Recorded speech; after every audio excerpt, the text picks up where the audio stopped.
And the father said that when he left home when he was 17, his father wrote him a letter. And this is wisdom from, this is like Confucius sort of stuff, right? My father wrote me a letter and he said, "My son, now that you are moving out of home, I must advise you 3 things. Don't do drugs, don't gamble, and don't play around with sex, because you will need to be faithful to the person you marry." How's that for Confucius? Not bad, eh? Very explicit. Wrote it once, the son never forgot it. It's helpful for us to know that if you get kids in the right space. I remember the first letter I got from my father. I was probably surprised. I was away in care camp and I got this letter. But, you don't forget this stuff, right? I actually do forget what he wrote in the letter. But the fact that I got the letter, I don't forget. And Jin, this friend of mine, remembered what his father wrote to him. This is not new. Odysseus, the son of Odysseus, remember Odysseus is lost coming home from the Trojan War, and his son says to his mother, Penelope, "I want to go and look for Dad." And Mum says to the boy, "I don't want to lose you too." "No way." And then twice, this happens twice in the poem, twice he says to his mum, "Mum, I know the difference between right and wrong. I'm no longer a child." So to the ancient Greeks, this was a really important measure of maturity, that they had the guidebook to be able to run their own lives. What's your position on sport? This is a loaded question. Listen to what... I need my glasses. Listen to what Plato had to say about parents on the sidelines. You ready? Having lost our agility, this is 2,400 years ago. Having lost our agility, we delight in our children's sports and merrymaking, because we love to think of our former selves.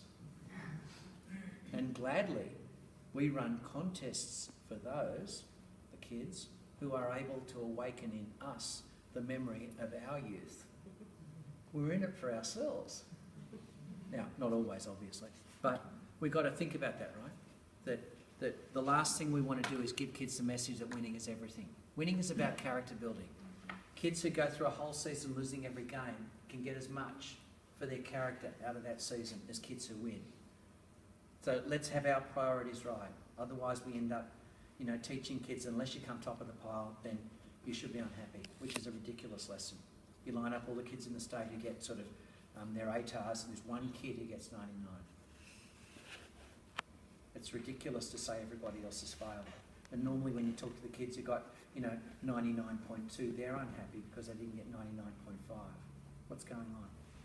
So we've got to look at the priorities we're passing on to kids. Don't you love that, Sodo?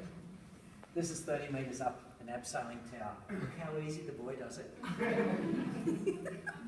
And look how Dad puts on a smile and does his best. Hating every minute. But he does it, right? Isn't that impressive? That's guts. And he's a big man. On another occasion, same abseiling tower, a much bigger man said, he came to the next camp the year after, and he said, "Last year I chickened out, this time I'm going to do it." Now, for a big man to do a 30-metre abseil, when the rope's slipping through his hands because he's big and he's not used to this, is pretty impressive. He did it once. His boy said, "Dad, you going to do it again?" "No, I've done it once." But he did it. He did it. Sometimes the best lessons are the hardest. We know that. Raphael Pick, the father of 16, used to say that when there's a crisis, and there's always little crises at home, somebody scratches a car, or somebody does something, right? There's always a little crisis. When there's a crisis, it's a good thing, because now we can see what the problem is. And once you can see what the problem is, it was always there under the surface, you can deal with it. And, when the car gets scratched, you think that's a crisis, you realise, well, actually, now it reveals the real problem. I'm too attached to my car. The scratch wasn't the problem. My attachment to my car was the problem. Different issue. One parent, they came up to see me at school. This is a true story. First couple of years of the school.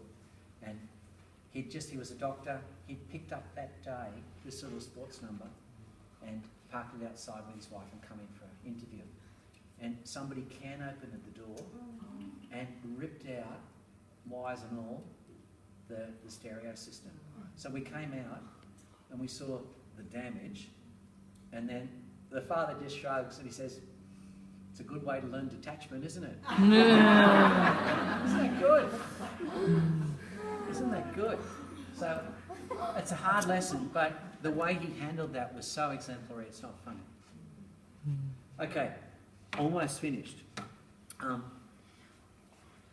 If you've ever been to New Zealand, Mount Maunganui is this beautiful, beautiful headland that, like, it might be 400 metres, I don't know how high, it's got a track going up it. And I was staying at the foot of Mount Maunganui once, and on the last morning I thought, I've got to do what everyone else is doing, go up to the top of Mount Maunganui to watch the sunrise. And mind you, as I was walking up, I was getting passed by all these like super fit New Zealand grandmothers, which is a bit embarrassing. But I got to the top, and I sat down on a rock and looked down over the town. And the next thing I know, there's a guy behind me with his son, with his like 14-year-old son. He says, "Excuse me," says this with a New Zealand accent, "you're sitting on my prayer rock." Sorry. So I got up, and he says, and he goes on to explain what he is. He's joking. And he went on to explain that he was the Baptist minister of the town that you could see below. And he said, 3 times a week, I come up here and I sit on that rock and I pray for the people in my congregation who are down there. Because there's a lot of people hurting down there. But it's a good thing that our God has big ears. Isn't that nice? But when we've got a responsibility for people, we pray for them. And you've got a responsibility for your kids. So we have to get better and better at our habits of prayer. Because really we're not doing it for ourselves. I asked my granny once when I was at uni. Granny was deaf, and I only really discovered when I was at uni that you could talk to a deaf person. So I said, "Granny, I got an exam tomorrow, will you pray for me?"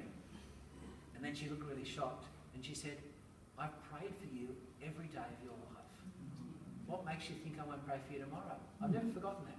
Isn't that amazing? So kids need to know that you pray for them and that you support them with your prayers. And that they know you say the, true story, a friend of mine in Sydney recently, 6 years ago he had terribly serious cancer, like that far from death, had bone marrow transplant. His mother decided, now this guy's like 40, early 40s, several kids, and his mother, who's probably 70, decided, I've got to do something to support my son. So she decides that she's going to get up every morning at 3 a.m. and say 15 decades